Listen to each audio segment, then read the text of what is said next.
Now, Jules, juggling two kids, so much harder than one, much harder than you ever would have imagined. How do you go trying to juggle that evening routine where you're wanting to read to Hudson and how are you making both of that work? I'm not sure I'm making it work quite yet. How are you pretending to make it work? Yeah, no, I find it really, really hard because I have a 3-year-old who is 3 and Hudson, who's, you know, a little bit more focused now, and he gets his homework, so he's got to do his sight words and his readers and that sort of thing. But when you've got both, there's a lot of distraction going on and someone's always interrupting and they both want my attention, and I find it really hard to get anything done, really. Yeah. So help me. Fiona, Dr. Fiona. Well, Dr. Fiona needs help sometimes too, let me tell you. I've got an 11, nearly 8-year-old and a 6-year-old, and they all want to be read to sometimes at the same time. Hats off for 3. So yeah. Even though my 11-year-old is competent and fluent and comprehends, she wants to cuddle up and read. So, you know, there's that.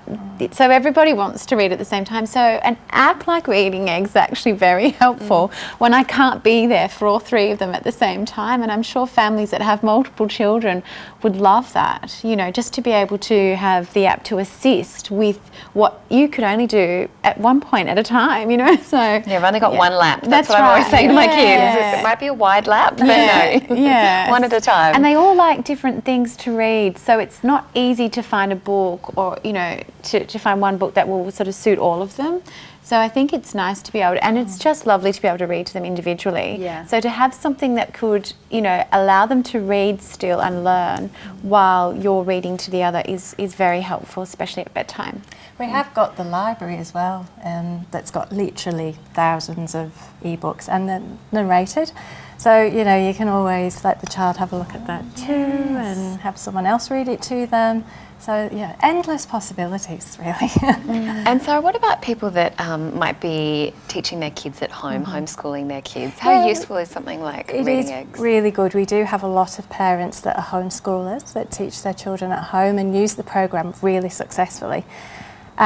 We also find too that in the home environment we get people who love the program who've got children with learning disabilities or English as additional language. So as a teaching tool for all these sorts of needs, it's fantastic.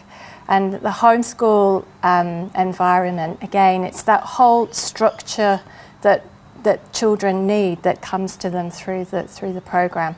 So the parents who are doing the teaching know that these skills are all being covered off, and that takes a lot of the stress away from wondering how we're going to teach these children to read. Reading Eggs.